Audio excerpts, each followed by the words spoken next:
when he took it to the illustrious Jackson State University.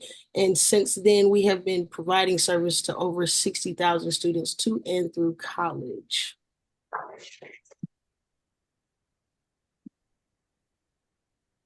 Oh, there it goes. All right, so that's a little history about HBCUs. Historically, Black colleges and universities are higher education institutions, and they were created in the Jim Crow era, aimed to providing African Americans with equal opportunities to aim in a face against adversity. Notable alumni include Thurgood Marshall, Martin Luther King, Common, Oprah, Spike Lee, and hopefully our future president, Kamala Harris. Providing opportunities for youth who are disapparently impacted and, excuse me, let me move this so I can see the whole screen. There we go.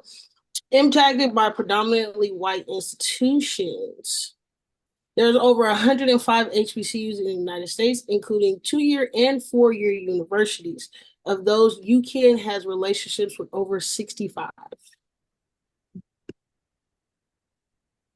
And I'm going to switch over to a video right now. So I'm going to stop sharing my screen and share a new one. We have a video for you all to see.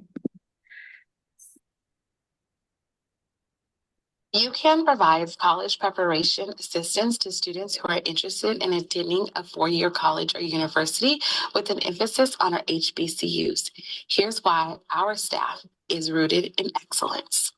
I love being a part of UCAN is because I like to impact kids at the ground level and also assist them with their process of getting to college. And I love working at UCAN, but giving students opportunities to be able to go to HBCUs and achieve different. What I love about UCAN is just seeing the growth from the beginning to the end, seeing students go to colleges they never thought they could, as well as giving them tips and tricks on what I wish I would have done. What UCAN is working with kids and making them achieve their dreams and enlightening them about HBCUs. One thing I love about UCAN is the commitment to Black excellence and the process and how we diversify our universities. So let's continue to change lives. Thank you. An HBCU is any historically Black college or university that was established prior to 1964, whose principal mission was and is the education of Black Americans. Prior to the Civil War, the education of Black Americans was prohibited in most southern states and often discouraged in northern states. What is now known as Cheyney University was established in 1837 in Pennsylvania. It is credited as being the oldest HBCU in the nation. Prior to the conclusion of the Civil War, Wilberforce University was established in 1856 by the African Methodist Episcopal Church. Shortly thereafter, Clark Atlanta University was established by the United Methodist Church in 1865.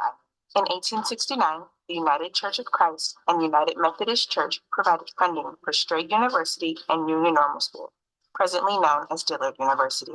Other significant institutions and founders include Dr. Mary McLeod Bethune, who founded Bethune-Cookman University in 1904, and Booker T. Washington, who founded Tuskegee University in 1881. Howard University, not to be confused with Hampton University, the real HU, has additional cultural significance as 5 out of the 9 Divine Nine fraternities and sororities were founded on its campus. The fact is, there are over 100 HBCUs in the nation in over 19 different states. Can we just stop there for a second? Like, over 100? Like, most people are aware of what, 5, 7, 10, if you're exceptional, but there are over 100. And HBCUs vary in size. You have your larger schools like North Carolina A&T State University, which has 12,000 students, FAMU and Howard and Washington, D.C. with 10,000 students. And then you have your really small schools, which have 900 to 1,000 students. More than half of the HBCUs enroll 2,500 or fewer students. They're actually everywhere. Like, they're in rural areas like Prairie View A&M in Texas. They're in small towns like Daytona. They're in cities like Washington, D.C., including the Virgin Islands. HBCUs fly under the radar. Like, sometimes when it comes to colleges, students think, if I haven't heard of it, that means it's not a great school. And I know all the best of lists may make you overestimate the value of some name brand colleges, and there are a lot of unfamiliar HBCUs, but trust and believe there is nothing subpar about an HBCU education. In fact, a poll revealed that African American students who attended an HBCU not only reported a higher postgraduate employment rate, but that they also had a higher rate of satisfaction in how they were treated by their professors and the overall confidence that they had when entering the workforce. 80% of the country's African American judges, 46% of African American business executives, and 40% of African Americans with STEM degrees got them from HBCUs. The sauce, yes. It's just different at an HBCU. Some people think that they're party schools, but I ask you, are they really? Or do they just have the sauce to make everything more hype? Homecoming is on another level. It's a week-long celebration. From the bands, to the dance teams, to the pageantry of the royal court, to the crowds in the stadiums. I mean, they don't just cheer, they dance. Like, dance. Like, you will never feel more a part of something than if when you're a part of a massive crowd swag, sir. And beyond famous alumni, the first African-American woman to be elected Vice President of the United States of America, the first African-American Supreme Court Justice, the first African-American U.S. Senator, the first African-American female mayor of a major city, the first African-American female lawyer, the first African-American plastic surgeon, the first African-American president of an Ivy League college, the first African-American head coach of a modern-era NFL team, the first African-American U.S. governor, the first African-American U.S. ambassador, the first African-American general in the army, all went to an HBCU. The COO of Starbucks, Oprah Winfrey, so many of the greats, so many of our artists, so many of our activists and scientists, movers and shakers, and not just among African-Americans, but the world at large went to HBCUs.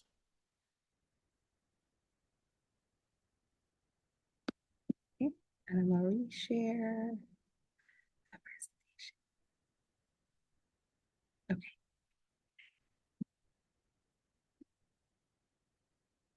There you go.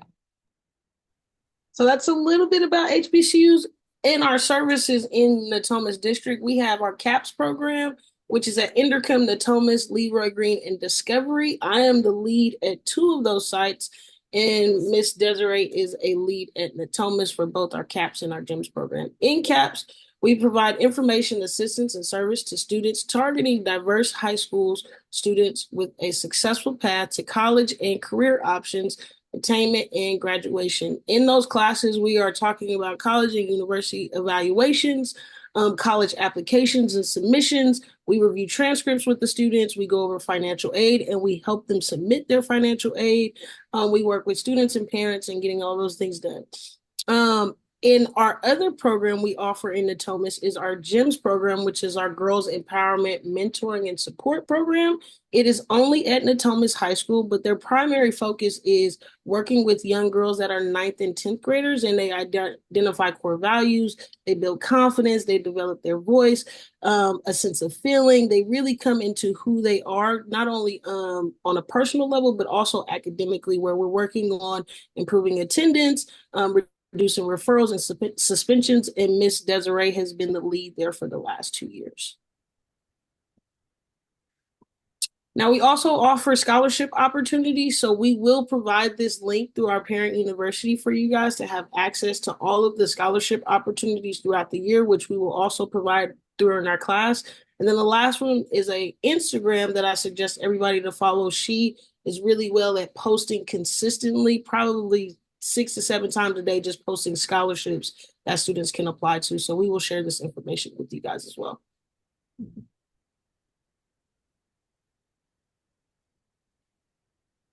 We wanted to take this opportunity to, before we move into kind of the panel and some information about some of our HBCUs, we wanted to have an opportunity if parents had any questions about our program. And I'm going to pull back up the slide for the scholarships, just so if you want to ask questions, please feel free, but that's also there for you. The good thing also about the Trajectory Foundation is UCAN partners with them every year. They partner with the Sacramento Kings, and they have selected a student from UCAN every year for the last 3 years, I want to say, to do this. And students they write an essay, and they do an interview process once they've narrowed it down, but they get up to $15,000 from the Trajectory Foundation, who only gives out scholarships to students attending an HBCU. And then they always partner with the SAC Kings to make sure that that happens, and that sometimes they match it as well during the game. So if you guys have any questions right now about UCAN and what our program has, we will take those questions. And you're feel free to write them in the chat if you want, and if not, we'll just keep going. I have a question if you don't mind. Yeah.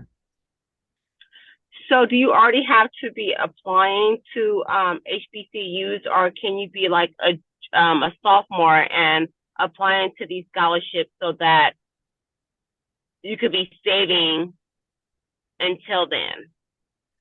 Yeah, the good thing about scholarships is that, especially FastWeb, you can start early. And also the lady from the Instagram page, she also shares scholarships with students who are not necessarily seniors.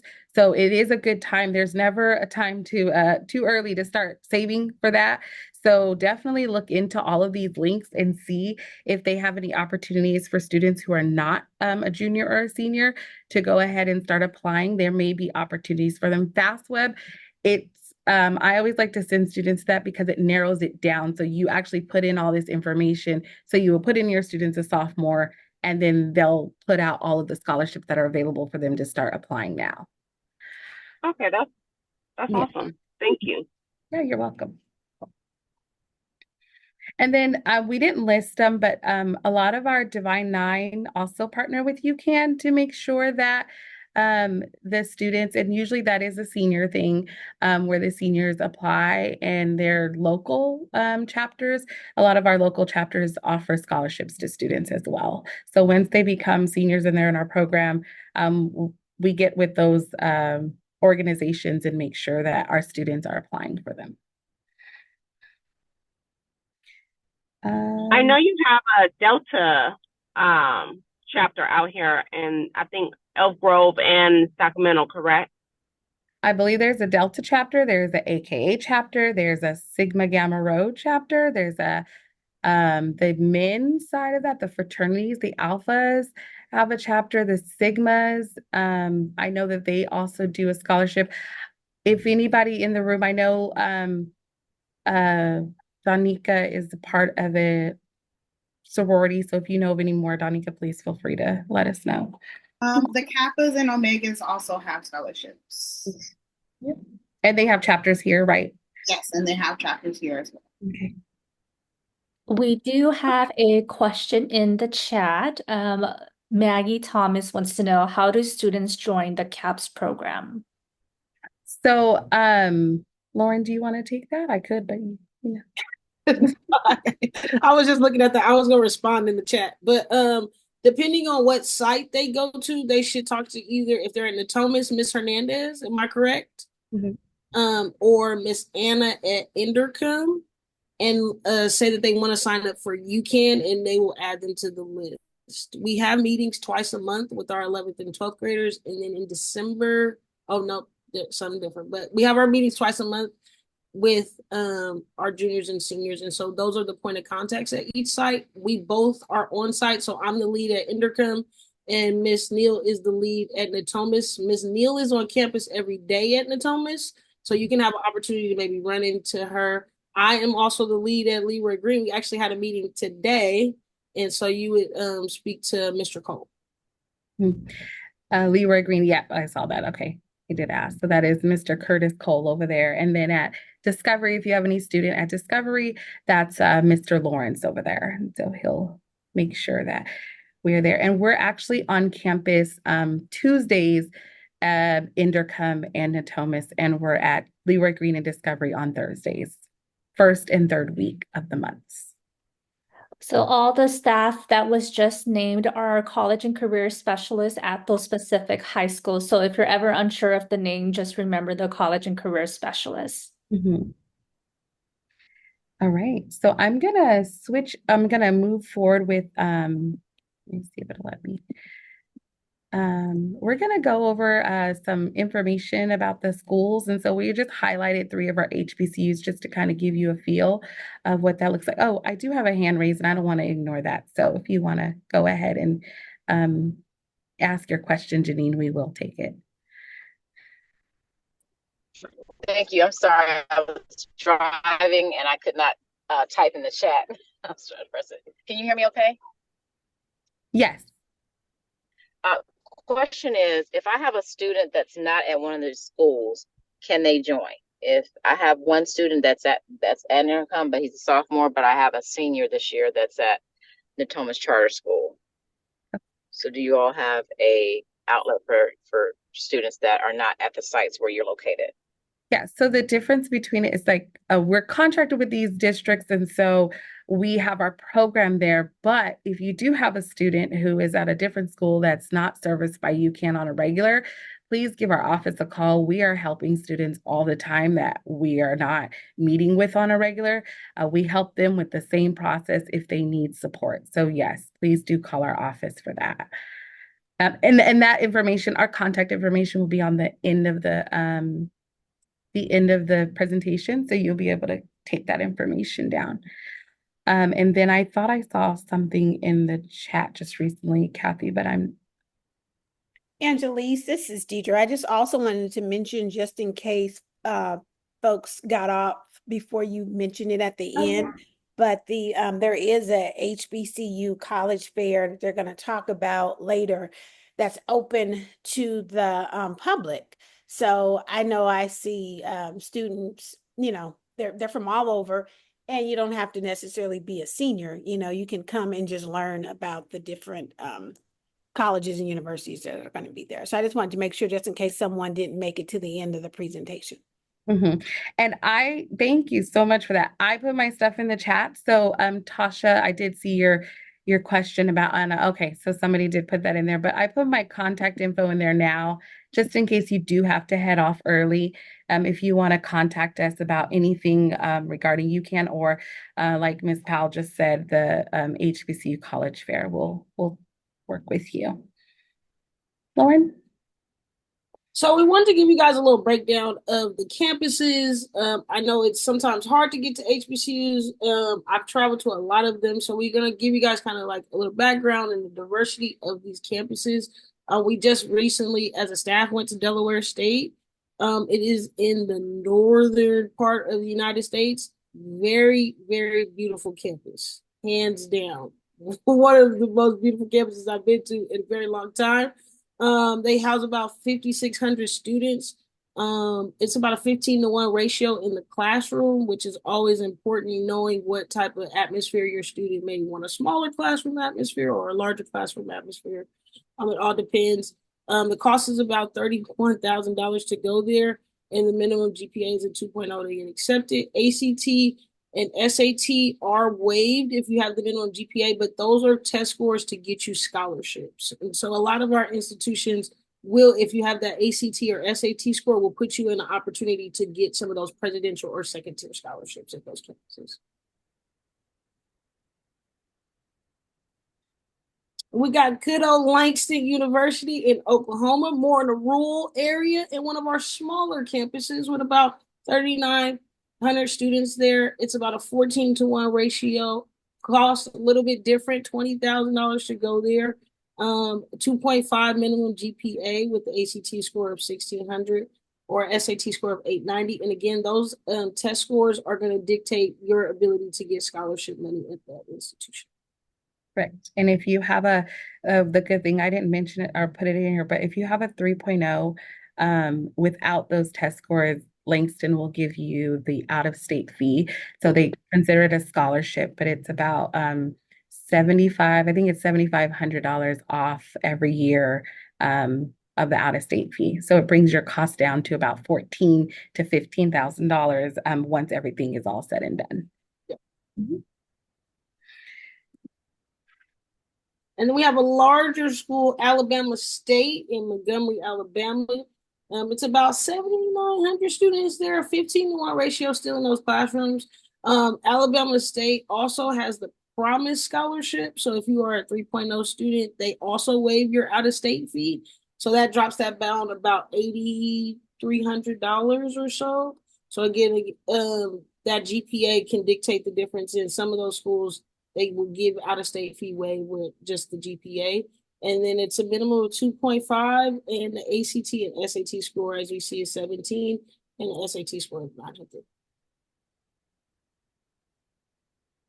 And we are going to go into our panel with our team, but I do want to go ahead and address, just in case some people have to get off a little early, and our panel takes, more questions than normal. I do want to just go ahead and address our college fair first. And so we do have our HBCU college fair coming up next Thursday at Grant High School. And this year is our 25th anniversary of this college fair. We're a program that's been around for 36 plus years, but our college fair is celebrating 25 years. And what that looks like is we're bringing 30 to 35 HBCU representatives to your students, so that, in case for people who just can't make it out to the schools to visit them, this is your opportunity to talk with recruiters, or your students to talk with recruiters, if they bring their transcripts and if they have test scores, to get on the spot admissions and also some scholarship opportunities. That's next Thursday. I know that there's some buses coming from the Natomas district,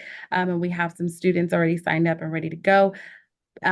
Typically, parents do not attend that event because it is during the day, but we do have another opportunity, and that is at the Fortune High School in Elk Grove.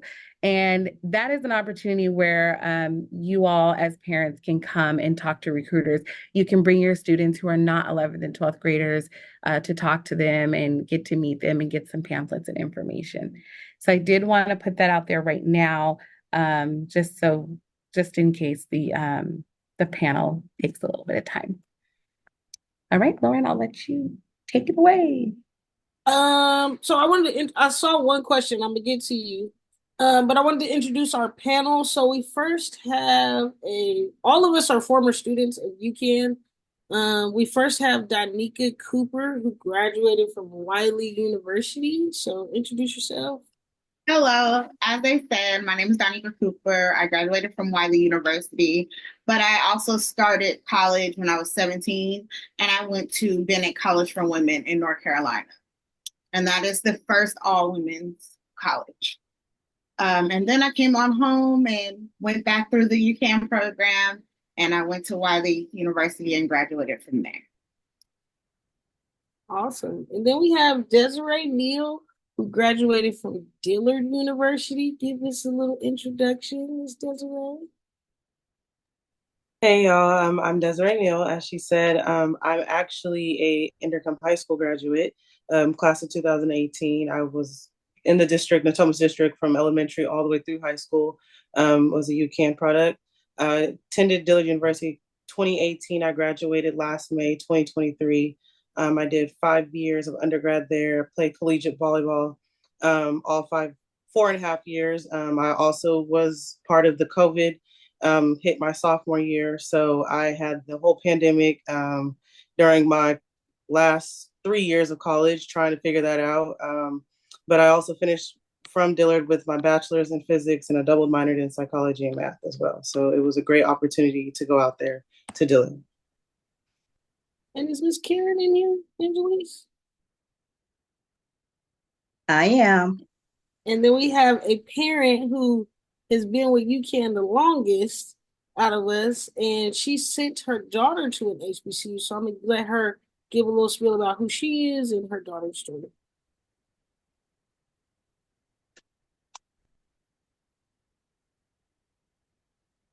Uh-oh. You have the floor, Ms. Compton.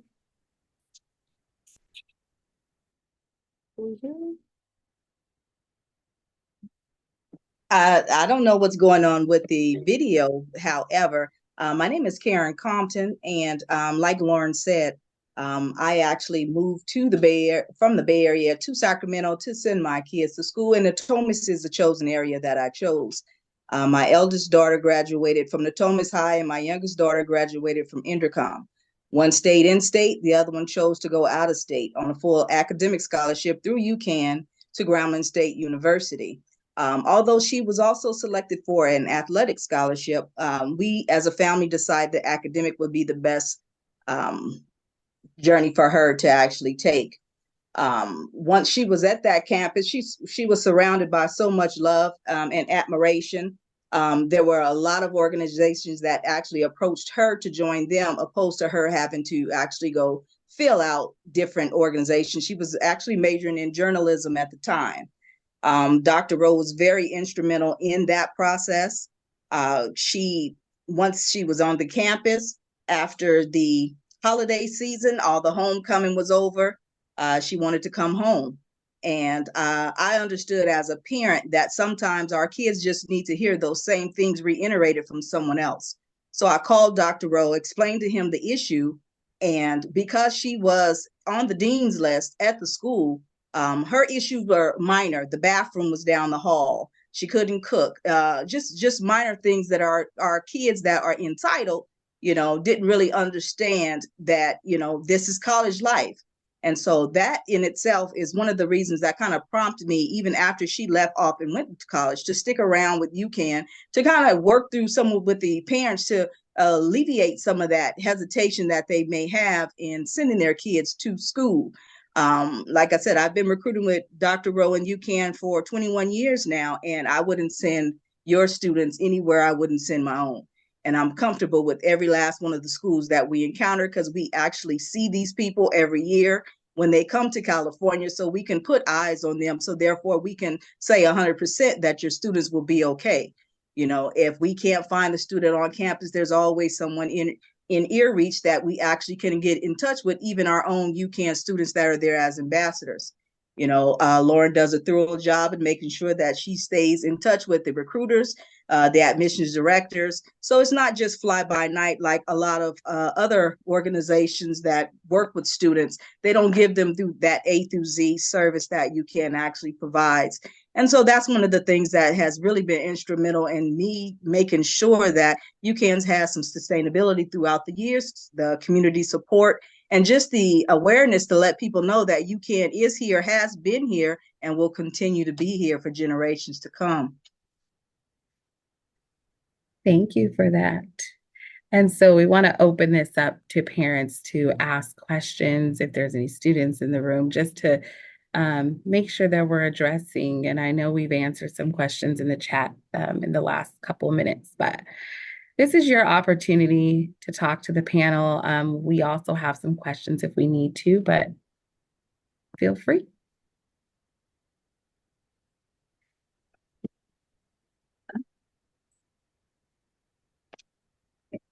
And if we don't have any questions, I'll start off with asking you guys what led you to choose an HBCU. Danica, I know that you have a little bit of experience going to two different HBCUs, and what was that experience like? Well, the first HBCU, I had no choice. My mom and my dad didn't want me to stay here, and they were like, "You got to go to college." So I was enrolled in Sac City, and I joined the cheer team, and I did summer school at Sac City. But by the end of the summer, we met Dr. Rowe, and my mom was convinced and was like, "We're going to go meet him on Monday, and you're going to school." So I got into Bennett College, and I went to Bennett College while I was 17, kicking and screaming. Okay. Once I got there, it was fun, but I wasn't focused. I didn't really want to be there. So I partied more than school, and I came on home. And after a few years of working 4, 5 jobs at once, I decided that I wanted to go back to school. So once again, Dr. Rowe opened his doors to me and helped me get into several universities. But I picked Wiley College because it was small. It was a small campus. Everyone knew everyone. It was easy to get acclimated. They were very, very personable. My experience there on the campus is family. Every year I still go back for homecoming because family. I talk to them almost every day. Yeah. So that was my choice. Okay, thank you.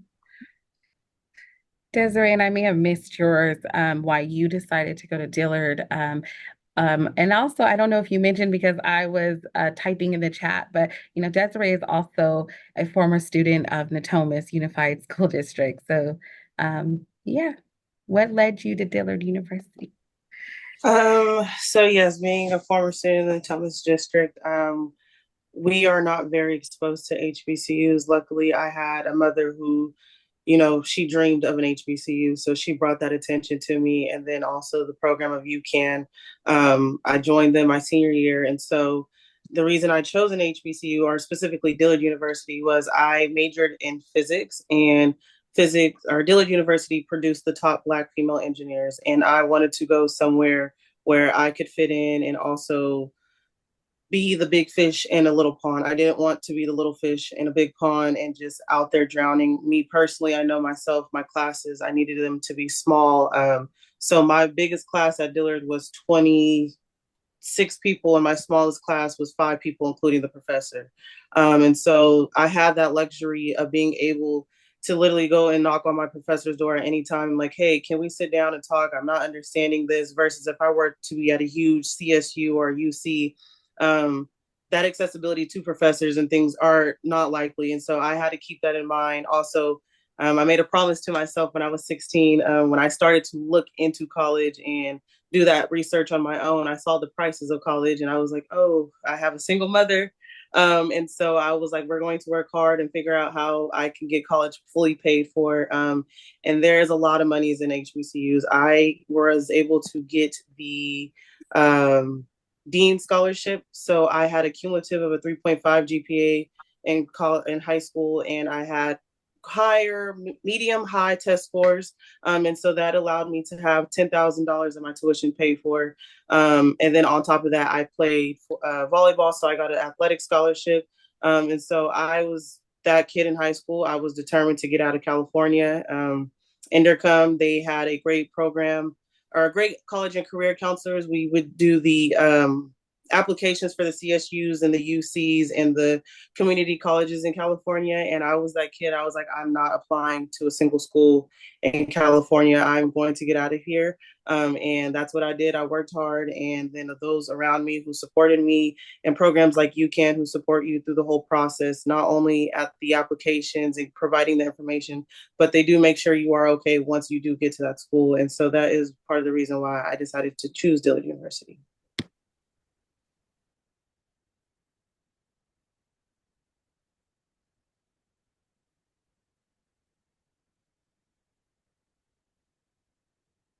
My screen wouldn't let me unmute myself.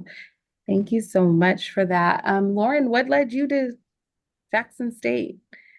Dr. Rowe for sure. I have been in UCAN since I was a junior in high school, and a big part of being an athlete is getting recruited. So at the time, I was going through the process of getting recruited, and I was in UCAN, and I was talking about HBCUs, and Dr. Rowe was on me all the time, like, don't overlook the HBCUs. He kept telling me, like, don't overlook the HBCUs. I went on 3 official visits, and my last visit was at Jackson State. And when I got there, I didn't know where it was at.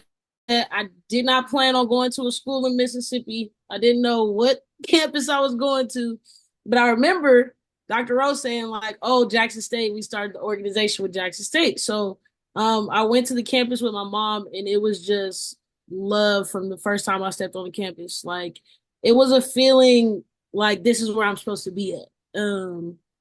They were just welcoming, the directness of like really being able to go talk to the president of the university, or like go see the history. A lot of our history as Black people starts in Mississippi. So being able to go see Medgar Evers' house and being able to see all the historic landmarks in Mississippi, it definitely was like, okay, this is where I want to be. And I remember going in with my counselor in my first day at Jackson State, and I was like, well, I don't know what I want to major in. Very fluff, very non-direct, but I was like, oh, I want to do service. my counselor's like, no, you're going to be a lawyer. You're going to do this. You're going to do that. Like, she got me in check, but it was a way of like, I want you to be something better. I want you to be something great. Like, we're not going to settle for low hanging fruit. We want you to aspire to be the best. And so, I went to school to as a pre-law major, and just that support every day on campus and people knowing you. And surprisingly enough, the California Club was the second largest club on our campus. So there is a ton of California students from all over this big, great state that go to HBCU. So it's not isolating by yourself, but it definitely like, oh, okay, this is a place where I can succeed and grow and build all the characteristics I need to be successful as an adult. Thank you. And I saw there was a question in the chat about cheer scholarships. And I'm going to say that, yes, there probably are Yes, there is. scholarships for cheer, but I want to address the question bigger in a broader way of just athletics, period. A lot of our athletics, they do offer scholarships, but the most money that's going to come to your students in the form of a scholarship is academic. Each campus, their sports, the team, they only have so much money to give out to students. You're going to have more walk-ons joining the team versus a scholarship student for sports. And so just keep in mind that, yes, there are scholarships out there for your students in the athletic department. However, their biggest bet is to get that academic scholarship. And that's why we push to our students, making sure that you're in your classes, passing them. We help our students in the area of sports in our district in Natomas to say, hey, these are the classes you need to be taking if you do want to play at this level, because we want to make sure that you're passing them, getting A's, taking that test, and making sure that you get the academic scholarship, because that's where you're going to get most of your money from. And I think Lauren and Desiree would agree with me from being two student athletes on the HBCU campuses. So. A presidential scholarship is the highest scholarship on the campus, which means it's a higher scholarship than any athlete on the campus if they go to a larger institution.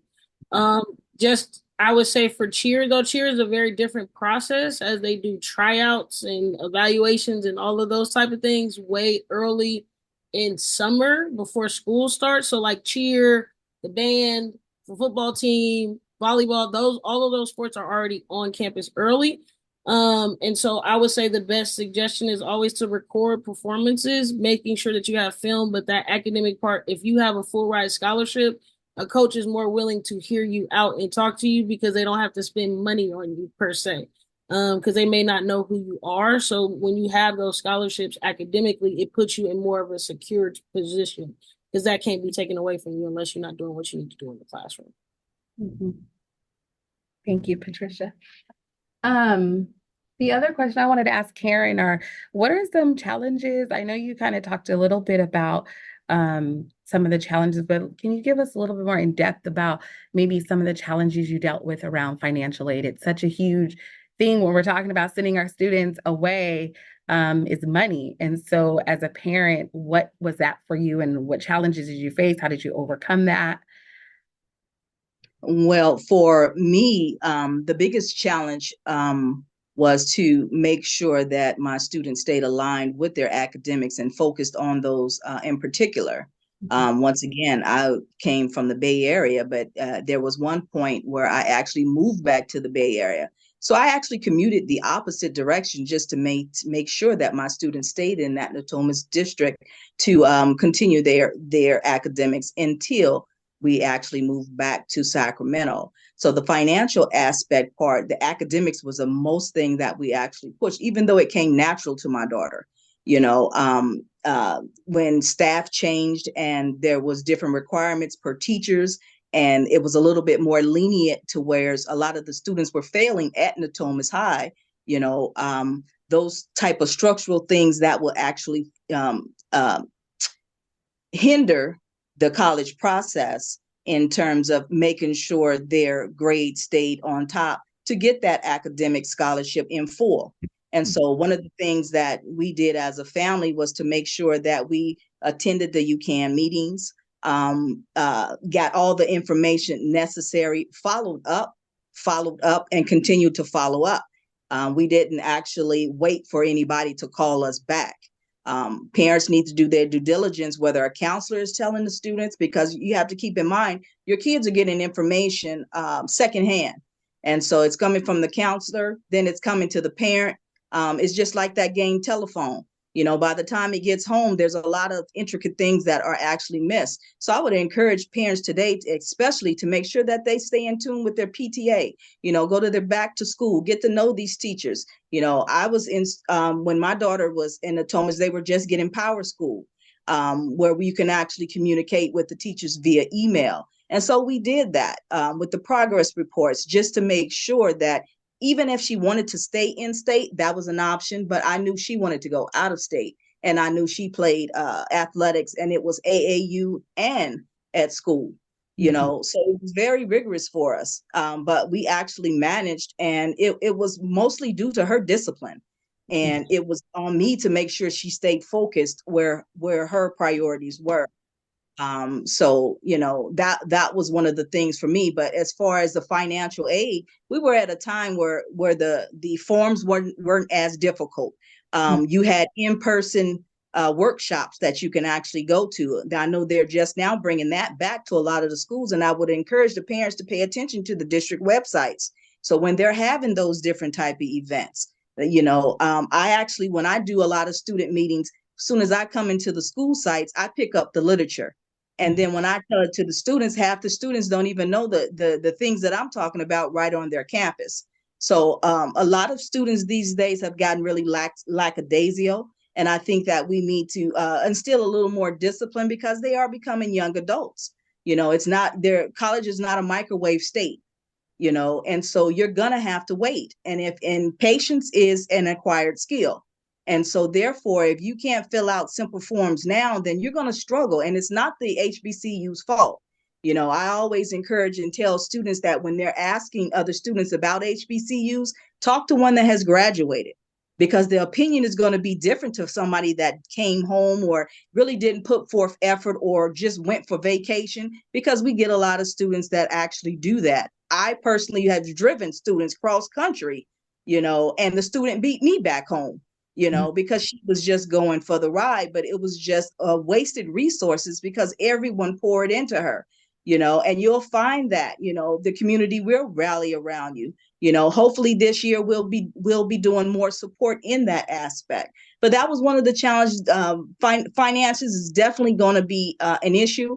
And parents always say, well, I don't have the money to send my kids to school. And I always tell them that's the best time to send them. You have to pay attention to, that estimated family contribution and what that is, and just be realistic about what you can do. Thank you. And I saw that Ms. Powell put in the chat about the financial aid workshops. So I was actually trying to look and see if it was up yet, but it doesn't look like it is up and ready, because just financial aid is starting a little later this year. And so I'm sure that they will have it on the Parent University website, but UCAN will also have it up on our website when it's available. Is each of your school sites, Natomas and Inderkum for sure, and I know Leroy Green does it too, they do a Cash for College. And so that's where this commission aid comes out to the school, and they have volunteers, and UCAN reps are there as well, and any other community partners that are in the district, they usually partner with them, and they come on campus and they're working with you hand in hand to ensure that all of your paperwork is on that application and that everything is turned in, and any questions you may have or things that you have reservations about when it comes to filling that form out, we're there to support you through that and then push it through. And then when you're in UCAN, we take it a little step further when it comes to the financial aid process. So yes, you get it submitted, but then they let you know how much money you're going to get. But it doesn't stop there. That the Pell Grant, the loans, whatever they're offering you, doesn't necessarily stop there. And so what we do with our students is we have them log into their portal of where they're going to go to college, look at their financial aid package. if you don't have to take a loan out, don't take a loan out. If you can afford that, maybe the school is going to offer you another grant and you don't even know it's available to you unless you're on your portal. So we go very much in depth when it comes to the financial aid process because we want our students to go as debt free as possible. We don't want them to be in too much debt if we can help it. And then we also want to support you all as parents. And one thing we always suggest is in the financial aid world is make sure that you're saving up money now because it's not just tuition if they do go away, whether they're going to LA or to DC. The cost of traveling and then the cost of making sure they have everything they need. And so instead of maybe, the new shoes or the new, clothes or outfit, we're giving them a savings account and all the family is putting into that for Christmas and birthdays until, it's time for them to take that step. So thank you for that. Anybody else? I don't know, Desiree or Donika, if you want to speak to your situation when it came to financial aid and how that worked, because I hear a lot from parents sometimes that it's hard to get in touch with the financial aid people at the HBCUs. And before you go into that, I do want to share our HBCUs are not as supported as the other institutions in America. And so that also leaves their departments with 1 to 2 people working in those spaces. And so admissions offices, like right now, we're bringing all these recruiters. Some of those recruiters are the only person in admissions right now. And so we still support them because we understand the value that the institution has, but just bearing with them through that. But Donika and Desiree, is there anything that you guys want to talk about in that area? The financial aid or financial part of it, definitely looking into it and doing your research early on schools.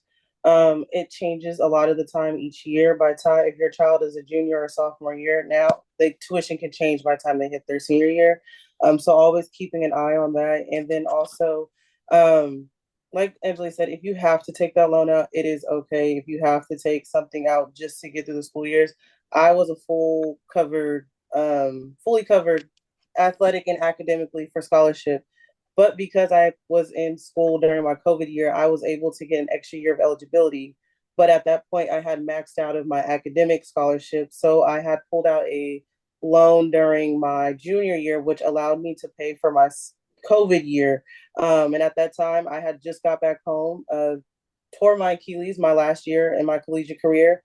So I was coming home, coming back to work, and I was like, they're like, you have a $3,000 balance because you no longer have your academic scholarship. And I was like, in a friend, I was like, oh my gosh, mom, what do I do? And she was like, oh, you're fine. You have your loan, your financial aid will cover it. And then also, I had a small fee I had to pay back. But like I said, making sure you do your research and just staying on top of your portal once your child does become that student at an HBCU, staying in your portal and knowing what is going on in your account because you can wake up one morning and it can be completely different. And then when you're getting onto those campuses, making the connections with your financial aid people. HBCUs are small. Most of us are small. So it is important that most of my financial aid, she knew who I was almost all 5 years. She might have not known my first name, but she knew me by face. And anytime I went in there to ask her a question, she was able to help me. And like Angela said, they're very small, 2 to 3 people, maybe one person. Summertime, it gets very overwhelming for them. So you have to have that patience with HBCUs if you do go that route. But again, that was the best decision. I would never change my decision on going to that HBCU route. And we are just here to push kids and parents to that. So please utilize UCAN and anything else that we have to offer. Thank you. And I know we only have about like 7 minutes left in the program, but I do want a presentation. But most of you on our panel work for UCAN, and we're so appreciative of you to come back to your communities and serve students and help them because maybe at the time you didn't have as much support or whatnot. But a lot of times when let me see. I think you said you work with intercoming. Okay. A lot of times when you're going off to college, parents want to make sure that you're majoring in something that's going to help you be sustainable, right? We want to leave our kids better than we are. And so for you, when you graduated, like what was your plan or what is your plan? Because we like to tell our staff at UCAN that it's a stepping stone, come back, give back to your community, but you do have, somewhere you want to go. And so what does that look like after graduating from college and getting into the workforce? Anybody? I, oh. I'll answer that. So for me, getting back into the workforce was kind of hard. They paint this picture that as soon as you get this college degree, you're gonna have this high-paying job. Nobody's gonna have to tell you anything, and you're gonna be okay. But I had to work. I had to get internships. I was teaching for basically for free when I graduated college. I was I was working at a daycare for just my second job. I was struggling. Like it wasn't all rainbows and pots of golds, but it was worth the struggle because then I made my decisions and I was able to negotiate pays at different jobs and I was able to go into there with that degree and with all that experience from interning and volunteering and I was able to use that and get those jobs and those high paying jobs. Now I moved back to California and I was working at a company and I was getting paid very well because of my college degree. And it was a company that I worked for when I was younger. And so I went and got my degree and then came back and they were paying me a good amount of money. But it was a struggle. It took time to get to that spot for me. And that's just the realistic. Desiree, were you going to speak to that? And then I'll let you. I was just going to say, it was definitely difficult. I graduated in 2018 from Intercom, and at the time it was bachelor's degree. You need a bachelor's degree, and last year I graduated, and now you need a master's degree and you need a PhD. So it's overwhelming and it gets discouraging very quickly. My first year, I just made my first year graduating, and I called my mom within 6 months after graduating, and I was like, Mom, I graduated and I feel like I'm in the same spot. And she was like, it's not about what is in the moment. It's about, you did the work to get the degree. Now you have to get the experience. And once you get that experience, your degree will open up a lot more doors. And so that is something I'm working on now.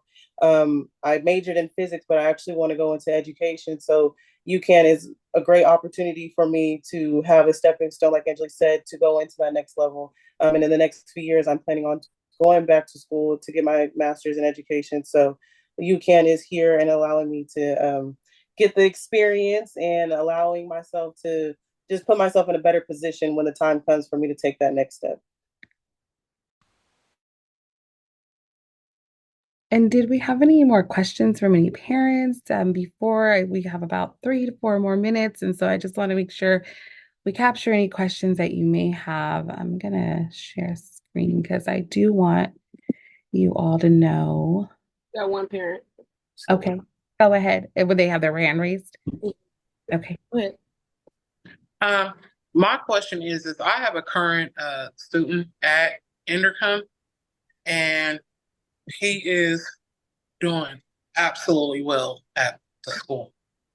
And HBCU has not came up on his radar as colleges. He's looking at tough colleges to get into, right? He's looking to get into engineering, maybe. And I want to find out, do you guys have any recommendations for HBCU colleges in regards to engineering? Like, what are some good colleges through the HBCU? You going to Tuskegee? I was like, or Fisk. The great part about it is you got a Dillard. I was like, the great part about it is all of our institutions are looking to diversify, as we showed in the slides in the video, diversify the STEM field. Most of minorities in the STEM field are educated at HBCUs, and they're looking for Black men in particular.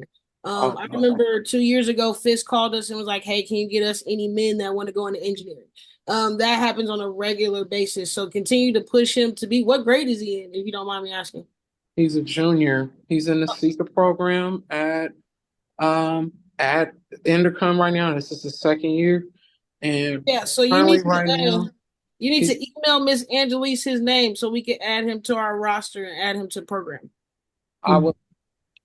Can you put it in a group chat in the chat, and I can copy the link and email? Absolutely. My last slide, actually, this is the one right before the last, and it has my contact info on there. So I just want to open this up to you as well before we close out. So UCAN partners with the Common Black app. It is like the Common app, only it is all HBCUs. We partner with them, and Natomas students do not have to pay if they can apply before the end of October. Your students can go on this website, apply to as many colleges, I believe, as they want that are in the portal for that. And then the passcode is there. We share this with the counselors. We share this with our students as we're helping them apply for college. But UCAN 25 is the password or the code when you try to check out. It's usually $20 to apply to up to, I think, 50 HBCUs. But with UCAN, you don't have to pay. And then if you have any issues or anything, this is my information. Please feel free to reach out to me, and then I will point you into the direction of who you need to speak with on our team, and then our office number there. So I'm gonna leave that up for a minute so you can capture that. Where the scholarships. Oh, okay. And I think you guys are going to post the scholarship links as well for parents. So thank you for that. Yes. If there's anything that you missed in this presentation that you didn't get to write it down yet, don't worry. Tomorrow, when I get in the office, I'm going to send you a copy of this presentation along with UCAN's contact information and the flyers for the HBCU fair. We also have a college fair at Intercom High School coming up on September 18th that I will share along for you as well. If you have any questions that come up later on, whether it's today, next week, or in a few months that's related to this presentation, feel free to send us an email and we can always follow up and support you with that as well. We are so grateful for you all being a part of this presentation. We do this every year with Natomas. They have been wonderful to UCAN. We've been in Natomas, I don't know, maybe like almost 10 years. And we just keep getting bigger and better. Our programs keep growing. So please reach out to us if you need anything. Again, Desiree is on campus with with Natomas. She services the CAP program, which is our college prep program, 11th and 12th graders. And she's also the coordinator for our GYMS program, which services young girls in 9th and 10th grade. And so if anybody has young ladies that are interested in that, please feel free to reach out to us. Lauren is over at Intercom, and she's also at Leroy Green. And then our partner, Jamel Johnson, he's not on right now, but he is the lead over at Discovery. And so, again, thank you so much for having us. And we hope to see you out at the college fair on September 14th at Fortune School. All right. Have a good evening, everybody. Thank you so much for joining us today. Thank you. Thank you so much for having me. Thank you.